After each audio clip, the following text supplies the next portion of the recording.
All right, so I'm Ashleigh Axios. These are handles, my website. Those are things that you can pay attention to if you care.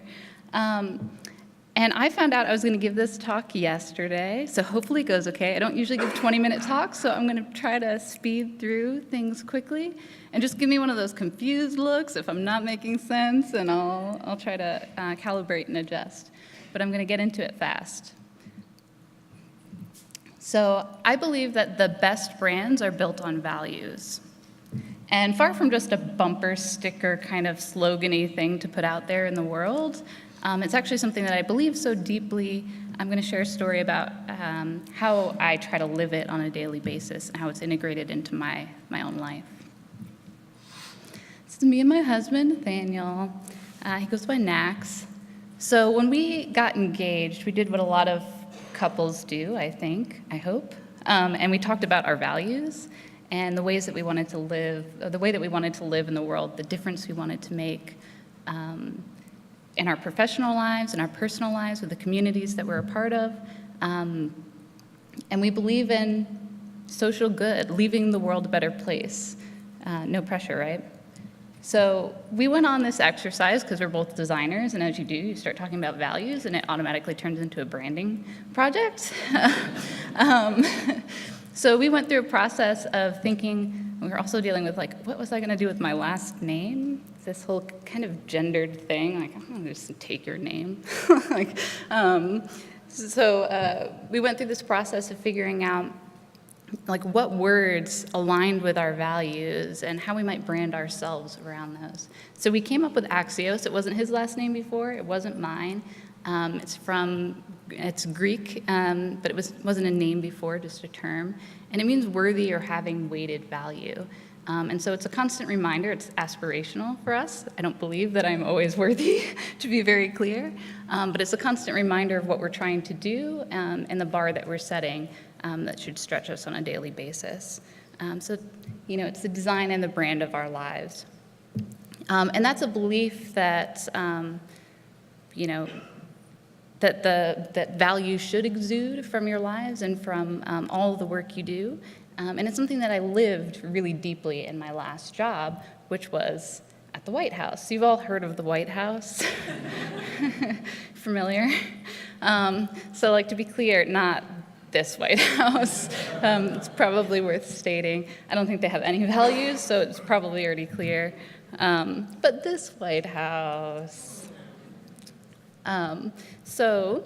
Values were the foundation of Obama's personal brand. And that carried into the foundation of his brand when he was a candidate for the presidency. And then that carried into the foundation of his presidency itself.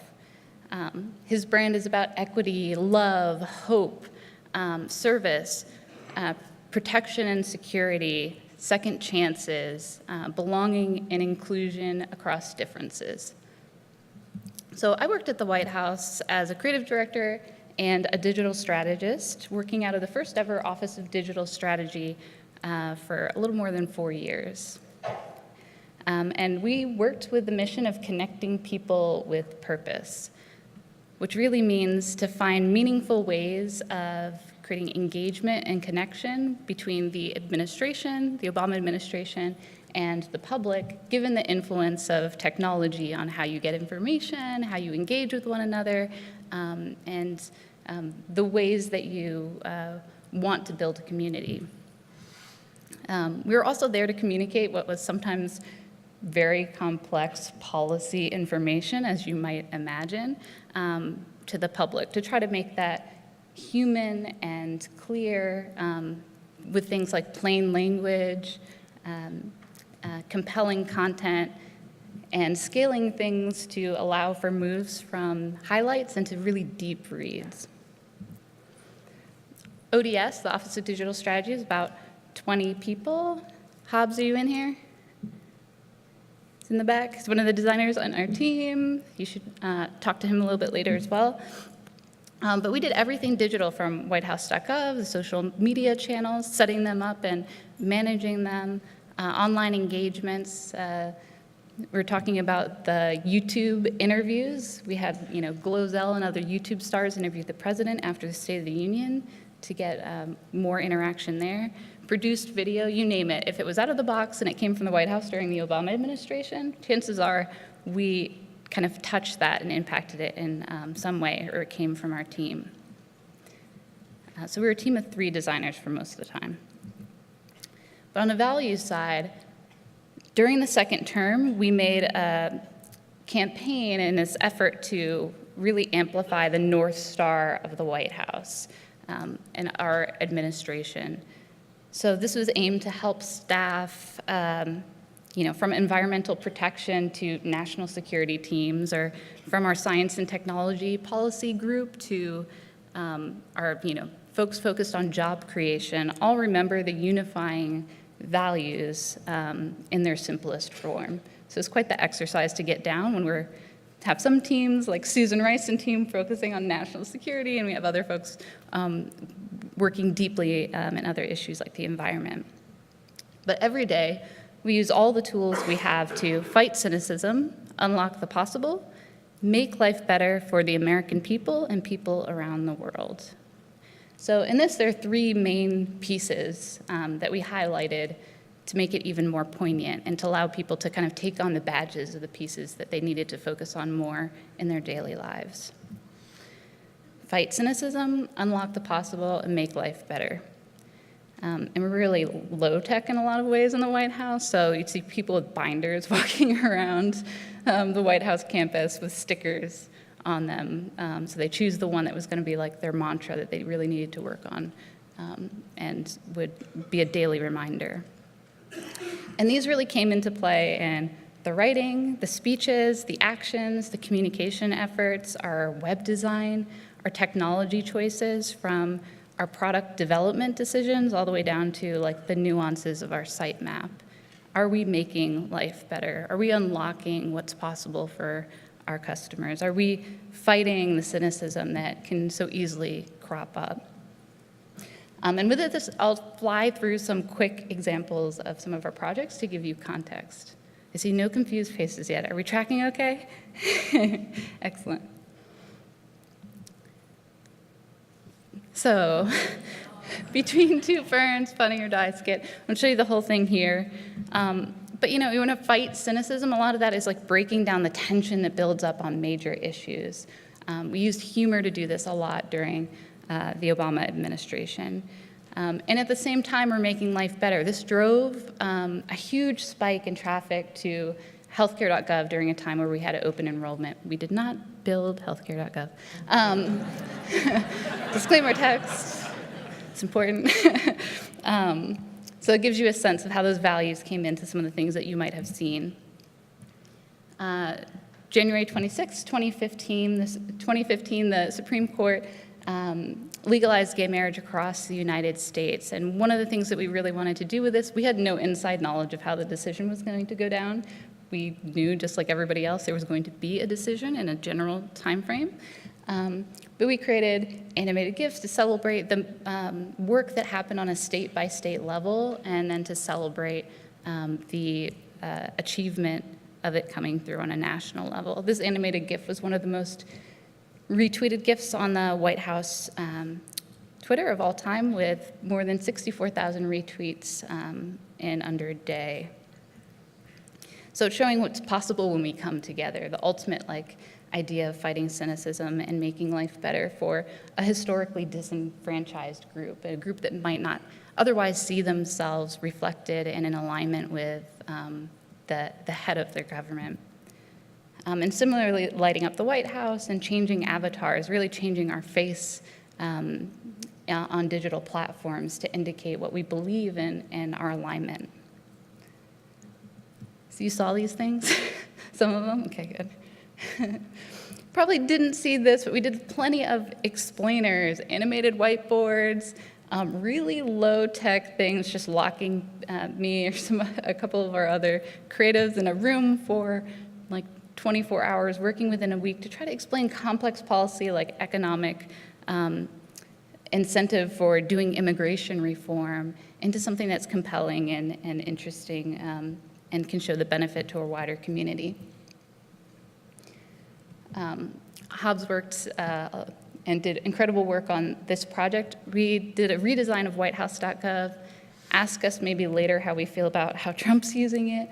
The redesign of whitehouse.gov to make it fully responsive and to make it accessible in ways that it had never been before for the community, from curating the homepage content and really looking at why people were coming through the homepage and other channels, the information that they're trying to get, as well as the forethought and working with our content and editorial teams to highlight things that we knew would be the news of the day to limit barriers to information.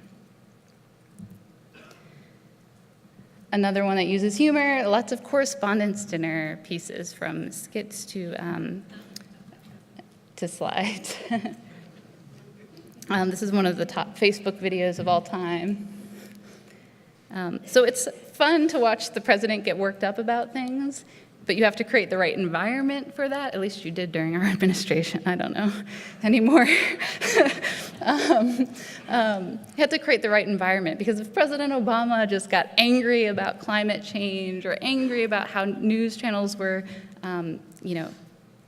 questioning his citizenship and got upset, it would break news, it would block a lot of our policy decisions that we were actually trying to make for a long time. So we had to think of careful, creative ways to get these conversations going and to make them natural and fit into our environment. For me, these are all design. This is all design. And one of our big ones is a petitions platform, which we launched in 2011 before I started at the White House, but then we redesigned in 2016, which is the first digital means to petition the White House on anything that matters to you. It's still live today. During our administration, I got over 5 million views every single month. And it really leveled the playing field for us when we looked at our audiences and who we wanted to communicate to and empower. We realized that we didn't have the full trust of everybody because we're Democrats in office. We needed to find ways to allow everybody to amplify their voices and the issues that matter to them and be guaranteed that kind of response and dialogue with us. So using a digital means like this is really democratizing the effort and taking some of the control out of our hands, so that if, we sometimes have dueling petitions on things like rename the Sea of Japan. That's actually not up to the US government. But, you'd get these really healthy dialogues that otherwise might not happen, and it took some of the control out of our hands and who gets to see the dialogue and who gets to participate. So really getting people excited about their voice and their power. So these are just a few of our projects. But I kid with the ego, because really, when it comes to creative inspiration, like job titles and hierarchy are meaningless. So the fact that I was creative director is, doesn't actually mean that much. We had a team of people, 20 or so people in the Office of Digital Strategy, and sometimes our interns would be the most powerful voice in the room. We bring in folks who, as you might imagine, we were mostly, Democrats working for the Obama administration, bring in interns who are Republicans who challenge our views and help us speak more inclusively to the full American and global audiences that we needed to dialogue with and ultimately represent in our presences. So I'm going to talk about one project in particular with the few minutes that I have left, the State of the Union, which hopefully you've also heard of and you know a little bit of its history. But you might not know, technology has really helped the State of the Union evolve over time. It did start as a kind of private letter to Congress, written mostly about the budget, and then in 1913 it developed into something that became a platform for the president to get support for his plans, and then technology through television or radio television, and then ultimately the internet has enabled it to really be a conversation with the American people on what's happening in the State of the Union to the people who make up the union, which is a huge change and something that we could really get behind as a mission to connect people with purpose. So I won't go way back in our efforts, but here's an example of what we were doing in 2013, a fairly static website page for the State of the Union that would stream the speech for about the hour that it went on. We had a Spanish version of it available. It wasn't a responsive page. And we did these enhanced slides, which would supplement the content of the speech with related facts that the president wasn't going to pack in to that quick kind of 60 minutes, as well as stories, emotive pieces, and outside sources of credibility, so other news sources. So if you didn't trust us, you would get some other verification for words that were being said. So in that 2013 one, we did 107 slides, and we worked in conjunction with the speechwriters and the president who was developing his speech in the week leading up to the speech, basically, pulling and making all this content in alignment with that development. And they'd often make changes down to the very last minute. We're like, why? Just leave it. And then he'd vamp or something, and we'd be like, we have nothing for this section. Take a little pause. But as you have noticed, and we've all noticed, right, we were seeing these trends at the time in 2013 as well on whitehouse.gov, the increase of mobile traffic. So it was no longer accessible to the American people or acceptable to have the website in the state that we had it at the time. We made arguments for going responsive, talking about the opportunity that really lies with being mobily responsive, with making changes in the accessibility of our platform. You have to find the right message for your audience. One of the ones that ultimately helped us get the support that we needed, the funding, the extra development, resources to make the State of the Union responsive, was this fact. About 40% of people in lower income and minority groups say they primarily use their cell phone to go online. So that's a socioeconomic reason to go responsive, right? If we're limiting access to this information from the government to people of specific economic groups, that's a very strict bias that they're putting in place. So you say that to the chief of staff, they're like, okay, I get you. So we experimented the next year. We kept doing the enhanced slides to supplement the speech, but we wanted it to be more engaging, right? Our mission was connecting people with purpose, or creating those opportunities for engagement. So we kind of hacked Twitter's API. It wasn't quite clean. It was a little bit glitchy. And we made something that allowed people to retweet and reply during the speech with certain pieces. But it wasn't a true goal. We stretched a little bit, but we had to stretch each time, right? If you set a goal that's easily reachable with the time and the resources that you have, it's just a task. It's a straight task. It's just fine. You can have tasks too. But real goals are things that you have to have some chance of maybe not being able to achieve or reach. So we wanted to push ourselves further. So we dreamed up what we called the river of content. We had ways already for people to turn off the video and the page if they were watching on TV at home and just engage with our kind of Twitter hack. Here you see the speech in the top row and our enhanced slides in the next row, and we pulled out top tweets and things that we thought were going to resonate on social media. And the bottom row was this river of content pieces. So we wanted to engage people across more channels to reach them where they were. We wanted to create opportunities for people to learn and share information with us, to poll, to maybe get on a email list related to the topic that they're interested in. Just another shot of that. So I'll show you how it turned out. And we did not know that we would be able to, it might not work.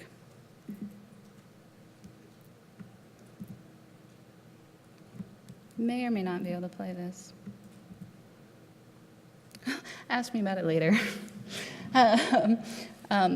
But we had content flowing in as the speech progressed in real time. So from the enhanced graphics to polls and other resources. So it is playing there. It's just not playing for me. Have you been able to see it and you're just not telling me? Is that what's happening? It's playing. So content slid in real time. So if he's talking about economy, you could sign up for the economy list if that's what drove you to the page in the first place. And if you're watching on TV, you could close the player at the top and just have one card load at a time with related content. And we did not know that we'd be able to achieve this. It was quite the stretch for everybody involved. We might have accidentally done a test with a public page and sent cat photos through a live stream. It's fine. It got press interested in the State of the Union, so they're like, what is that? Well, at least it wasn't real content, maybe. But here's an example of that, so not just bullhorning people with information, but presidents talking about the importance of STEM education, help point people to resources if they want to learn how to code. So we created some of those opportunities in place.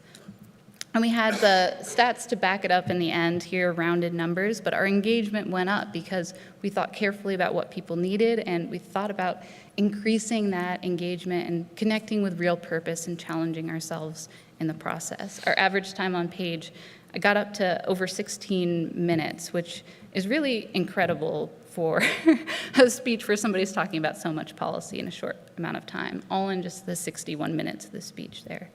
And thankfully, we got over 50% in that mobile and tablet traffic as well. So after making our chief of staff sweat with a socioeconomic reason to go responsive, we got the payoff of knowing that more people were able to access that information. So I'd remind you all to share the stats that come out of the things that you advocate for, so that you get that bandwidth again in the future.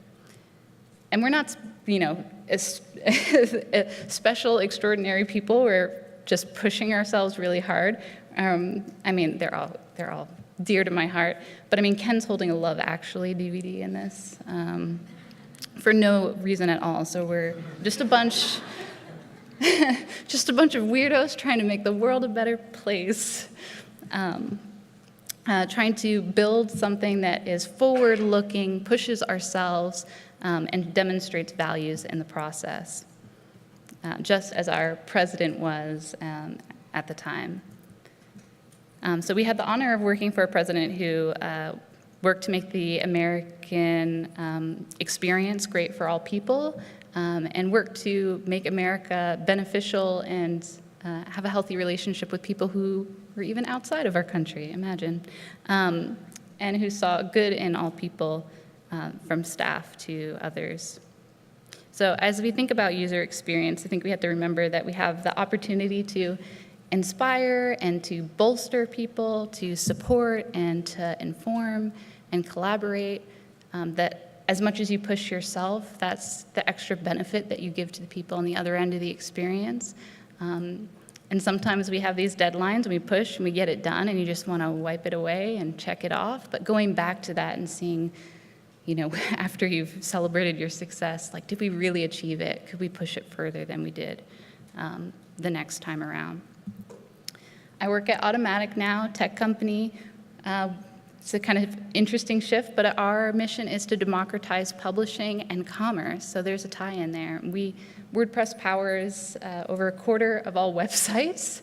So there's a lot of opportunity to make those experiences better and more equitable for people. And to create hospitable online spaces where you can showcase your work, build community, sell goods, network, and ultimately own your own narratives in a way that you can't do in other spaces. So we're not there yet, but we're working on it, and we want you to work on it alongside of us. So I'm going to show you a thing that we made for you. An inclusive design starter checklist. It turned into a sales ad at the end. It's really, weren't expecting it. So we printed a ton of these. They're available for free. It's also available at this URL, design.blog, inclusive, so that you can get the benefit of all this information and try it on your own. So tell us what you think. Thank you very much.